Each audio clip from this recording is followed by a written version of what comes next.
quite 2 hours from Boston, Portland, Maine, the state's largest city, has grown quite the national reputation for both its food and craft beer scenes. If that's not reason enough to visit, we found a few winter gems that are sure to warm you up.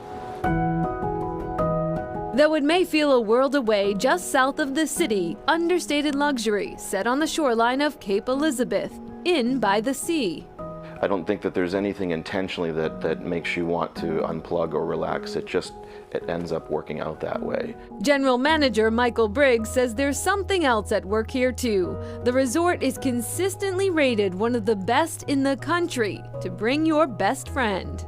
We could have, say, 120 guests in house on a Saturday night and maybe 50 dogs, so almost half the hotel. This dog-centric resort doesn't just accept your four-legged family member, they serve up the royal treatment. Chef Andrew Chadwick has taken the dog cuisine menu to another level. We partner with LL Bean, of course, being here in Maine for all of our dog beds and the guest rooms on arrival, and the comfort items, toys. Yeah! A doggone doggy heaven, including for hundreds of rescue pups that have found their forever homes. In a partnership with the Animal Refuge League of Greater Portland, one lucky pup lives at the resort until they find that special guest or staff member. Guests check in and they tend to check out with another pup if they came with a dog, or they notify someone who's looking for a dog. Paisley didn't have to wait long.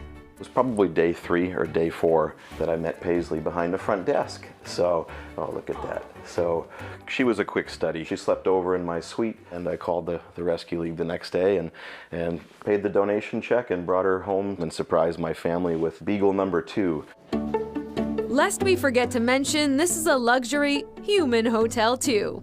From beachside suites where even the fireplaces have a view, to s'mores by the fire for kids and adults.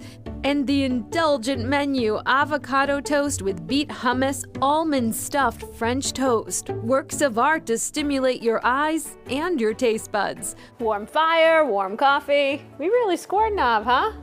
Yeah. You don't have to look too far to find sun-soaked wilderness views via Snowshoe in Portland. They run right through the city. It's true. They snake all through the city, and they look all different. So some of them are like this, which is the beautiful Four River Sanctuary. It's definitely that feeling of being out in the woods, a real escape into nature. But then we also have other trails that go through the city that are more like paths. Highlands, lowlands. Lindsay Conrad with Portland Trails, a land trust that oversees 70 miles, says there is a trail within a half mile of every resident in the city, which means you can strap into nature from one trail to another. We often find people slapping on some snowshoes, going on a trail, ending at a brewery for a little beer, and then heading back out. Whether it be a mode of transportation or a moment of reflection, Portland Trails hopes to appeal to everyone. Trails aren't just for trailsy people.